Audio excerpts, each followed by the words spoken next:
Alright guys, welcome to episode 2 of Tailgate Talks. I'm Spencer. I'm Rick Harrison, and this is my pawn shop. What? Should we do a take two? Nah, I like that one. That was Okay. pretty good. I'm Sander. I'm the camera guy and editor behind this whole channel. Vinnie couldn't make it out today, so I'm substituting. Yes, it's a great time. As we were. Anyways, I feel like on today's talk, we should Yes. start off straight to the point, be blunt. 2020 Corvette has been released. Yes, it has. So in the last Tailgate Talks, we talked about how what we think it will be, what we think the engine will be, with the horsepower and the price, and boy were we wrong. Very much so wrong.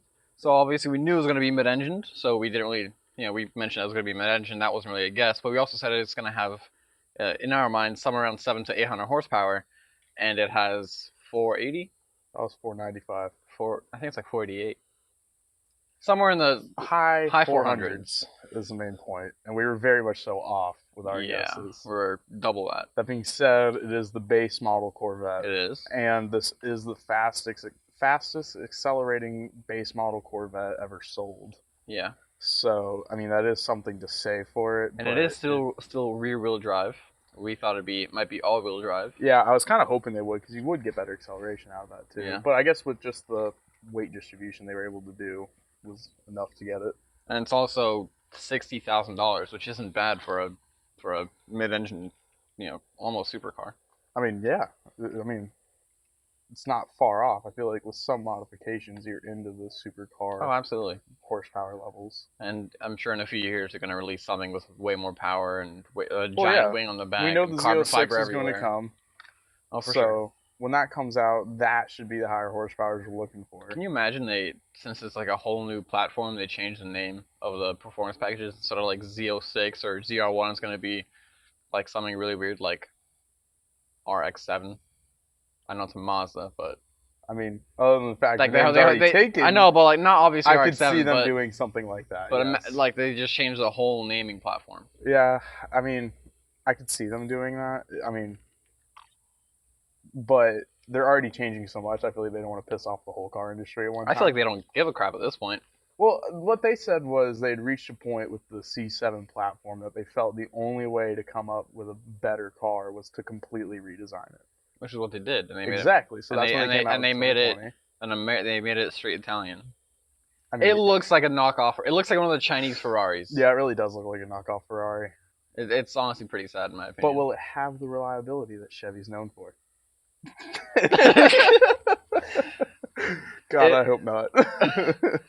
Yeah. Geez, yeah, no, it's horrible. especially since it's like Chevy's first real mid-engine car. I can't see how it's going to be reliable. I feel like they're going to have a lot of problems when they start coming out on the market. For sure. I mean, they've been doing a lot of testing. Yeah. Which is, But most of their testing's been done on a track, from what I see. Most of it. They did some street driving with all those black and white camo wraps, but yeah, and they also use those on the track. Yeah. So they have done a lot of testing, but that's not really long-term reliability. Like in 5-10 years, I'm sure there's going to be tons of stuff wrong with this engine. It is still an LS. Yeah, and we've been talking about a mid-engine Corvette for centuries. I mean, even the creator of the Corvette was hoping one day it would go to mid-engine. Yeah, and that's back in the day when they had jet thrusters on cars. I mean, they still do. Jet funny cars. Production cars. All right, yeah, you're right.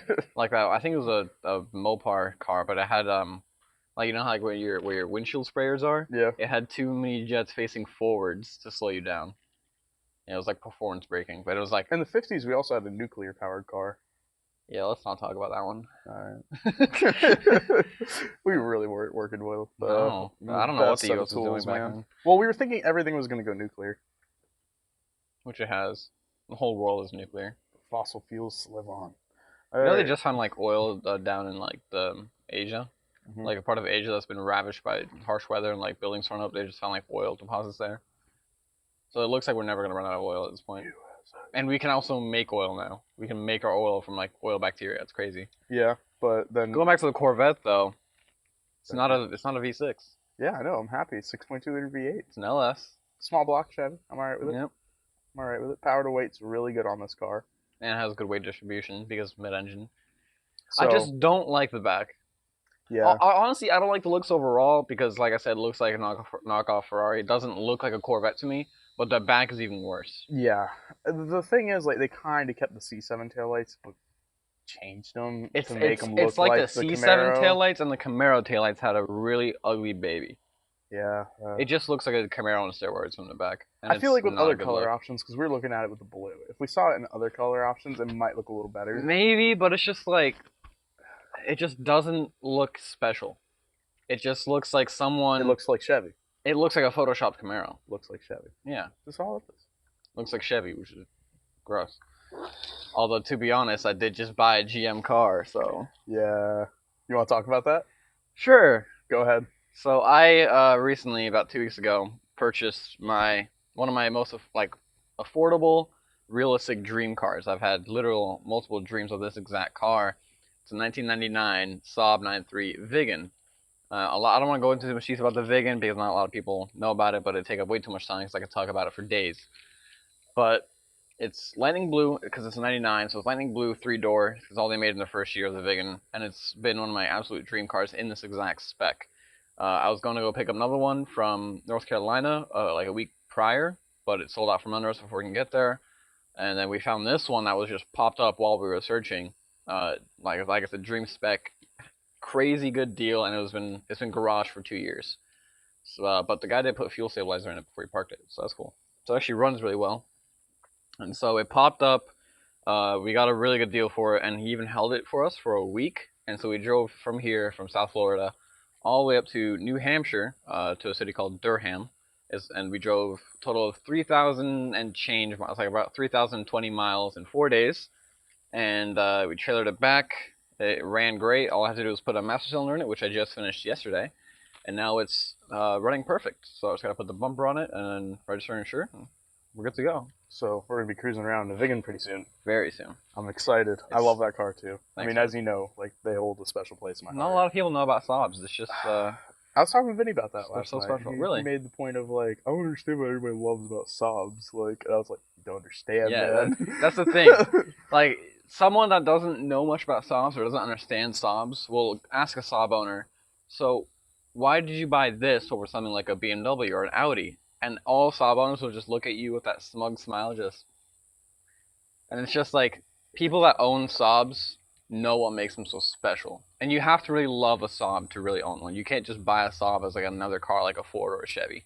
It has to be a real passion of yours. And my brother has a 2006 93 Aero with a tune on it, and that thing's crazy fast. And he also loves that car. He loves Saabs ever since he got it, and it's just Saabs are special in their own way that's not really describable. And it's just absolutely a fantastic car. Best way to say it. I mean, So I obtained my affordable dream car, but you're still driving this this F-150 here. and it'll be here for a long time. I mean, But I we're hear never you want, separating my baby. of course. But I hear you want a car of your own. Yes, I definitely do want a 1990s BMW Z3 with the 2.3. 2.3. Yes. You sure want the diesel? No. Roll coal in I a definitely Z3? don't want the diesel, man. As cool as it would be, supercharger. Yeah, that would be a very, very cool car. And they're Yeah. affordable and they're relatively reliable and Yeah. definitely a good platform for handling for sure. Although I do have to say they definitely look like a single white lady with blonde hair drives them, because a lot of them were sold in like the sky blue with a tan rag top. Yeah. So it definitely is going to look like a little girl's car. Well, so does Miatas. You know, they're actually Z3s and Miatas are both known as hairdressers' cars. So I wouldn't be surprised if like you're driving your Z3 one day and you come to a stoplight and someone walks up to you and like, "Hey, when can you book me in for my next haircut?" Yeah. But they are very nice, very capable cars. And they are, and that's what I like. They're not about very them. fast stock, Nope. but I'm sure with a supercharger on it, and that hearing that whine and getting that torque and power out of it, it'll be a very nice. And of course, nice if I car. ever do get one, we are doing our modifications ourselves. Of course. I refuse to have a shop do it. Same thing we're doing with the Viggen. Yep. I'm gonna be pouring money into that as soon as it's on the road, and I mean pouring money into that. I'm gonna be so broke. I'm excited to see. So many plans. I'm Not short throw excited to see shifter. broke. Excited to see how the car turns Oh yeah, out. it's gonna be great. I'm gonna replace all the interior screens for the SID and the AC. I found a company out in Europe. I think it's a German company that sells the actual screens where I have like the dead pixels and stuff and the ribbon cable. And the ribbon cable is made of silver, not carbon, so it'll last forever. And the screens are like top-notch quality. and all in to get all cables and the screens and the tools to do it. And it's a really easy job too. Right. But all in plus shipping, 2-day shipping from Europe, it's like $120. That's very reasonable. It's a great price, great deal. Pixelfix.com, I believe, or .net. Just search up Pixelfix if you have a Saab and you want to replace your screen. It's a really easy job. Yeah. Not sponsored. But aren't you going to replace the head unit in it anyways? The head unit, yeah, but there's the SID screen, right, which is separate from the radio, and it's for the whole car. So it tells you like when your washer fluid level's low, time, date, you change settings, and also there's a speaker in there that ticks with your indicators. Right, I remember you were saying that wasn't working. Yeah, because Saabs don't have an audible relay for the indicator, so there's an actual speaker that makes a clicking noise. And I hear I don't know for 100%, but you know Saab's whole thing is born from jets, and I hear that this speaker when you like select settings, it'll make the same noise as the seatbelt fasten noise on airplanes. Like the boo. Yeah. All right. I'm interested to hear. That's what I heard from forums. I don't know if it's true, but we'll find out. We'll find out. Oh yeah, that price also includes the speaker. That includes that speaker that you're missing. Yeah. Alrighty. Well, I mean that makes sense. I can see you in. I told you this before, and it's not really an affordable dream car right now for you, but GMC Cyclone. Have you seen the GMC Typhoon though? Yeah, it's basically a Cyclone with like small changes here and there. Right, but it's also a 4-door. Yeah, and it's also still very expensive. Yeah, I know, but they're still cool. They're expensive is the problem. Mm-hmm. You can get the Z3 around here for around 6 or 7. You can buy them cheaper. 12 to 15 for a Cyclone. Yeah, and that's one thing I like about the Saab too. Right now they're at like their lowest point of price in the market. Yeah. So it is also an investment for me because the Vigan is such a rare car. Like my car, the first year production, they only made like 400 and change in the U.S. for the first year, and total in blue, like blue in 3-door and 5-door, just lightning blue, which is like in my opinion the best color for the Vigan. There's only 700 in the U.S. in all years. Damn. Yeah, and so it's a rare car. It's collectible. It's one of Saab's most famous cars. So I'm sure in the next 5-10 years that car's gonna be worth at least 10 grand. And if you modify it correctly, it will be. Yeah, I'm not doing anything crazy. Just stage 2 tune, short throw shifter, exhaust, some light modifications, and interior stuff like that. Just to make it a nice everyday car. Yeah, and it's gonna be fast. It's gonna be making somewhere around 270, 280 horsepower, and over 300 foot-pounds of torque when it's flashed. So that's gonna be nice. It's gonna be fast. It's gonna whip us back. Oh yeah. All right. Well, you told me about something earlier today. The Lotus. Oh yes, the Lotus Evija. I don't know how it's pronounced, but it was recently announced. There's going to be a brand new Lotus finally coming to the markets after a pretty decent wait here, and it looks stunning. I'll see if I can put a picture up on the screen. Hopefully, I remember to put that in post. If not, I look like an idiot right now. But it is a all-electric 2,000 horsepower hypercar that'll reach 0 to 186 in less than 9 seconds. In 9 seconds. It's still a theory, but it should 9 seconds at least, if not faster, which is insane. Almost 200 miles an hour and quicker than my Saab will do the quarter mile. Yeah, that's insane. That's very fast. It's absolutely insane. And I think it's 1,250 something foot-pounds of torque. 1,500. 1,500? Yeah.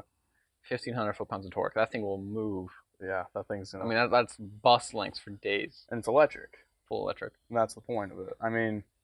And it looks insane. I'd much rather take that over the Corvette. Even if it was as slow as the Corvette, well, as slow, you know, because it's so fast. 490 or 400. Yeah, if it had like 500 horsepower, I'd still much rather take it over the Corvette just because it's a Lotus.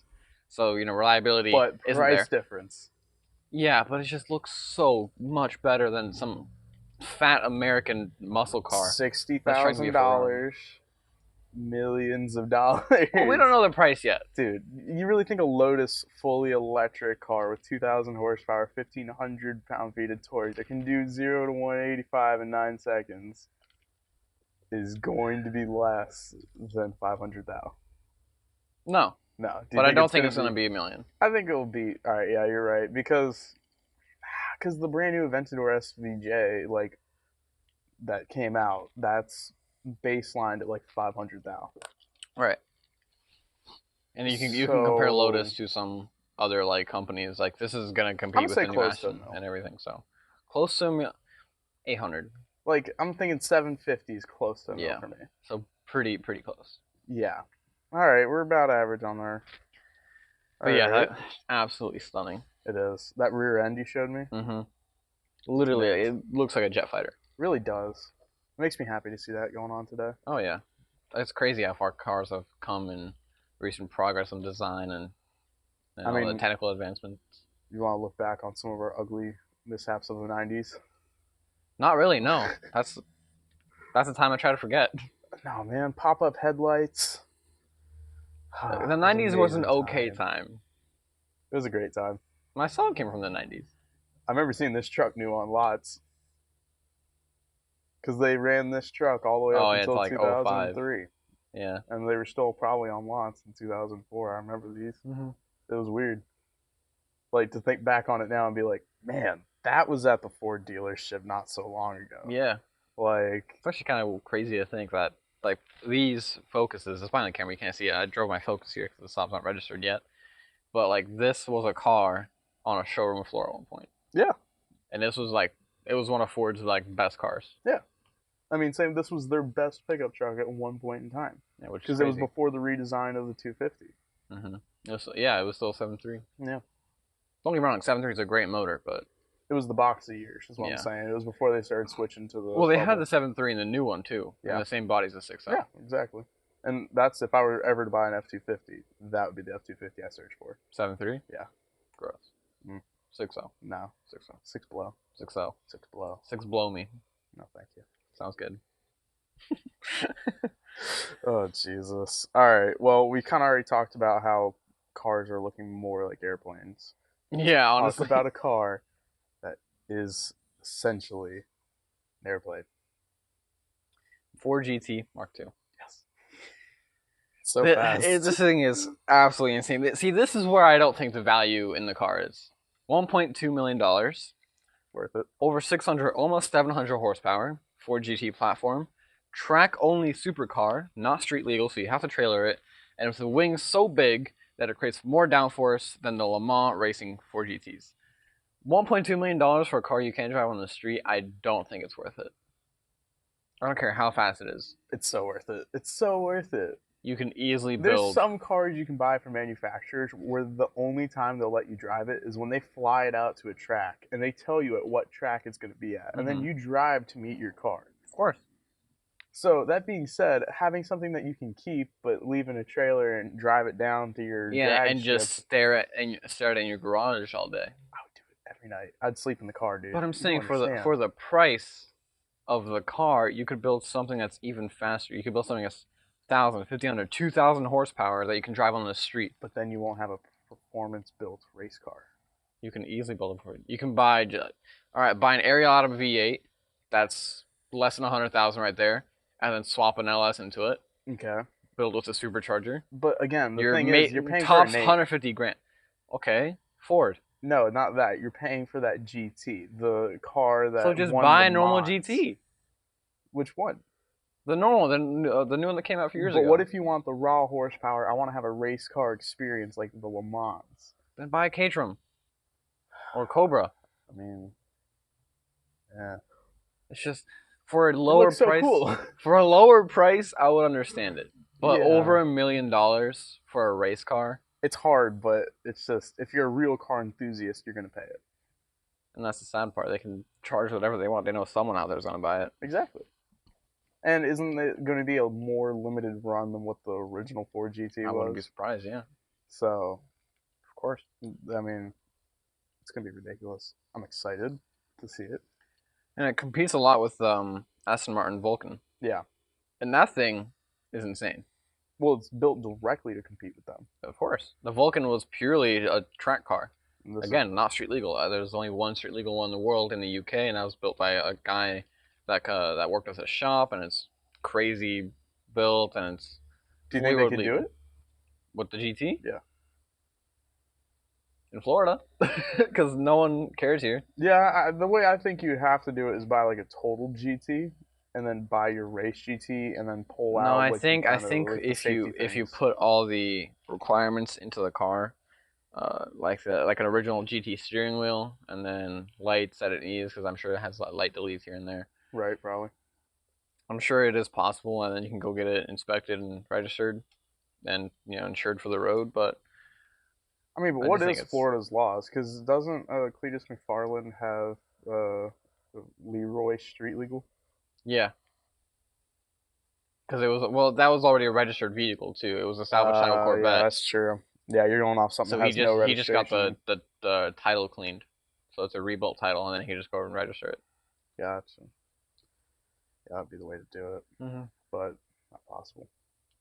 I'm sure there's a way to do it because the Vulcan was street legal, and that was just built to meet all the requirements. Yeah. Do you think? Well, I mean, how difficult do you think it'd be to convert original GT into the new one, the Mach 2? I mean, why would it? You don't even have to build it to that spec. Just it's a twin turbo V6. Yeah. So just I don't know how the internals are on these engines, of course, but I'm sure you could do a flash tune and get more power. You could build a motor, put bigger turbos on it, some nicer wheels, change out the steering wheel. It already has a great suspension. Yeah, it does. It doesn't need to be And it changed. has active aero. And it has active aero. Yeah. And then you have I'm sure maybe not in the corners it won't be as good because you don't have that massive wing behind you, but I'm sure it'll in a straight line it'll cream the Mark II. I'm sure someone could build a 1,000 horsepower GT. Oh yeah, easily. With a V6. You'd have to have some money. Well, yeah, it's not gonna be cheap, but I don't think it'll be 1.2 million. Yeah, you're right. It probably your initial investment plus what your parts are and the work. You might be close to it. Yeah, but I feel like definitely for 1.2 million, you could build a normal GT with over 1,000 horsepower out of the V6. Yeah. If not, just swap it. Yeah. Swap a 5.0 Coyote in it from the GT500. Why don't we do that with this? What drugs are you on? A lot. You don't have you don't even have you barely have enough money for a Z3. All right, listen, man. And you want to get a GT500 motor dream. in this? Let a boy dream. I mean, if you have the money, go for it. But I mean, all right, now we're just getting really off subject now. But to be honest, you could buy a total GT500 with minor modifications. The 4.6 can swap out with a 5.0. Well, minor modifications. You're looking at a whole new wiring harness, new ECU. Yeah. You have to make it work with a whole bus on the car. Listen, if I were to do it, I would just go ahead and buy a whole different computer system, whole different. Yeah, you'd probably have to go Haltech or something. Right, and then I think the minor modifications to the engine I'm thinking of is you have to relocate the oil pump. You have to bash in the master cylinder for the brake. You mean the firewall? No, the booster, the brake booster. Mm-hmm. You have to bash it in a little bit to make clearance. Okay. So it'd be tight. It would be tight. But it'd also be very tight in the engine bay. Yeah, and also if it's a manual transmission, I'm kind of screwed. Right? Yeah, I would cut a hole in the floorboard and try and run a really long shifter, like a semi shifter. Whoa! Whoa! Or those Miatas with the sticks that are this tall. Oh yeah, like that. The 3-foot shifters. I'm waiting for someone to build a Miata and just cut the windshield out and maybe cut some of the dash out in the middle and just make a shifter that would go past the roof. That's what I have to buy now. Or what we have to do with my Z3. I dropped my mic pack. Nice. Yeah. I think we figured out what you have to do with the Z3 now. Oh yeah.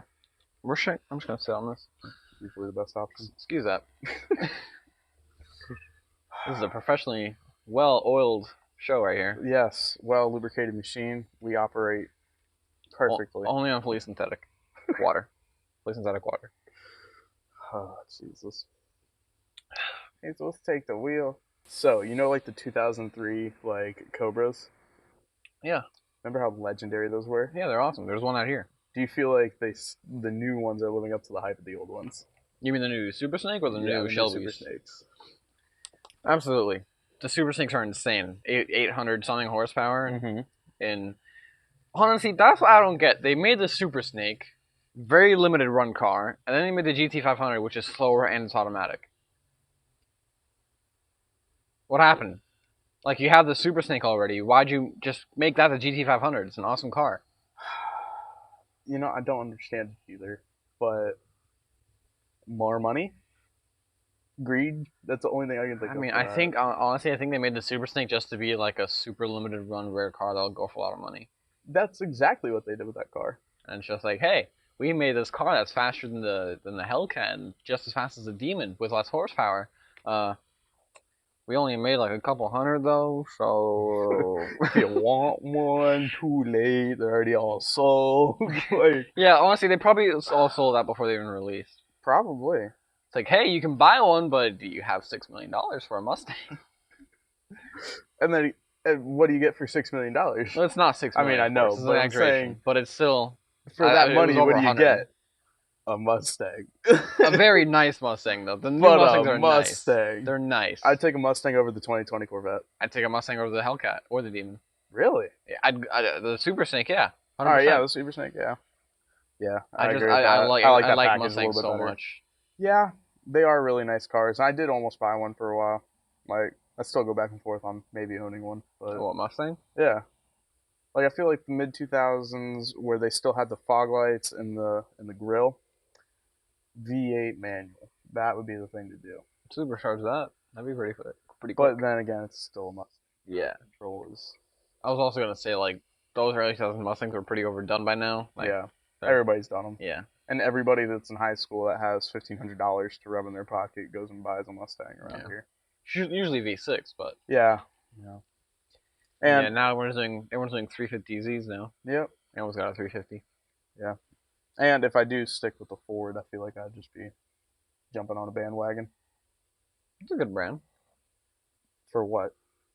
Ford. I mean, for Ford, yeah. I give them my loyalty. They give me nothing in return. I honestly, I just like Ford's cars. Yeah, you have Mopar, which is like, oh, we're Mopar. We make Dodge. But you can't say the Hellcat's not a cool car. I didn't say that. Right, but it's boring. Why? Because they're not like unique in any way. It's like, hey, here's a couple thousand cars that all have 707 horsepower. Hey, oh look, now there's a couple thousand cars with 800 horsepower, 1,000 horsepower, and they're all the same. It's just different engines. Oh, we put a wide body on it. Whoa, things getting crazy. I mean, you're not wrong. It's just you're not wrong on that point, but it's a plan that works to sell cars. Yes, I will say that. Yeah, and that's what they're in the money. That's what they're in the market for, is to move product. But just the Mustangs. Why make a bunch of different things when you can make a different variant of what you already have? It's not a different variant. The market's just going to sit there and you know the difference between the motor, the difference on the motor between the Hellcat and the Demon are a slightly bigger supercharger in displacement and a different pulley. Mm-hmm. That's it. If you opt to get the restrictors removed to get over 1,000 horsepower, it's just restrictors. It's just plates that you can just unscrew. You can do that yourself, can't you? Yeah, it's just usually it's on the intake manifold, so you can just take the intake off their plates, and then put the intake back on, and it's gone. And then you have to do like a reflash. And the Demon, like, you know, the whole $1 crate option, like, oh, you get a button, you can do ethanol. Ooh, you get some slicks. Ooh, you get skinnies. Ooh, right. You get wheels. For $1. But it's like, you're already in the car for $68,000. Yeah, like it's meant to come with the car. Yeah, that's what it was. They just couldn't say that. Yeah, well, legality reasons they can't give it with the car. That's why they made it $1. Yeah, but I just think you know me on like how I like to buy my cars. Now that I have an income that I can choose my car, right? I'm from now on I'm literally going to be buying cars with character and personality. Hence why I like the Saab so much. It's such a unique car, and it's rare. Yeah. And that's why I fell in love with the Z3. I just saw it, and like the lines and everything, it just kind of fit together. It has a character. And it was like, all right, that's a beautiful looking car. I want to drive that. And then I realized how much of a mom car it was, and I still want it. Like for the same price, I'd much rather take my Vigan over something like a Mazda Speed 3. Yeah. Don't get me wrong; those are very nice, very fast, very cool cars. But at the end of the day, it's still just a Mazda 3 with just a different engine. Yeah. It's just like it's fast. That's all it's got going for it. And Saab, you have the aviation history. Yeah. Which is really cool. I mean, it doesn't really translate into the cars too much, besides like the night panel button, which is dope, which is very cool. But you know, it's still Saab Scania really became a truck and car company in the end, and they still made planes. I think they still do make planes. And they definitely make trucks. Scania. Couldn't tell you, man. I know they make Scania still, because Scania's still doing very well. I'm not sure about the planes. I feel like they haven't made planes in a long time. I mean, they might make parts for airplanes. Like I think they develop planes for other companies now. I think that's probably more like what they did. I mean, that would make sense. I don't know if actually a lot of people don't know about this, even a lot of Saab people. But interesting fun fact for you. So Saab was bought up by General Motors, being at 50% and then 100% later on for a lot of money. And so General Motors was running Saab for the most part, but Saab was still an independent company doing their own cars. That's why my Saab from the 90s still has a lot of General Motors parts on it, but it's still a Saab, like a still true Saab. Right. And it was like that all the way until the end of it, until in 2011. Okay. So yeah, the last cars were based off like different cars from GM, but it was still basically a Saab because they redesigned the whole car. Right. They just took a platform from GM. And so Saab went bankrupt, and GM shut down Saab in 2012. So the last car they got out was the 9.3 in 2011, or it might have been the 9.5. Kind of don't know too much about that car. But Saab had to go somewhere. GM can't just close Saab and then just hold on to the company. So they sold the company to a Chinese company called NEVS, N-E-V-S. And they got all the rights to that last Saab, that last body, then all that development they did, that became their car, but they just can't sell it the way it is under Saab. So they're redoing the whole interior and some of the exterior, and they're making an electric car. So it's the shape of a Saab, the body of a Saab, the main platform of a Saab, of the last car they made, the 9.3 or 9.5, whatever it was. But it's an electric Chinese car from NEVS, and it's supposed to be a really good competitor to the whole Tesla market and everything. All right. That is really cool. I did not know any of that. Most people don't. It's still like a pretty small company. I think they're planning on releasing the car either end of this year or beginning of next year. All right, when that comes out, we definitely got to talk about that because that's going to be ridiculous. It's a very, very interesting car. I'll show you more about it later. All right. Well, guys, now that this conversation's kind of made full circle like twice, I believe. Yeah. We'll see you next time on Tailgate Talks. I'm Spencer. This is Rick Harrison. This is his pawn shop. Yep. My pawn shop right here. We'll see you next time on Tailgate Talks. Spencer. Adios. Adios.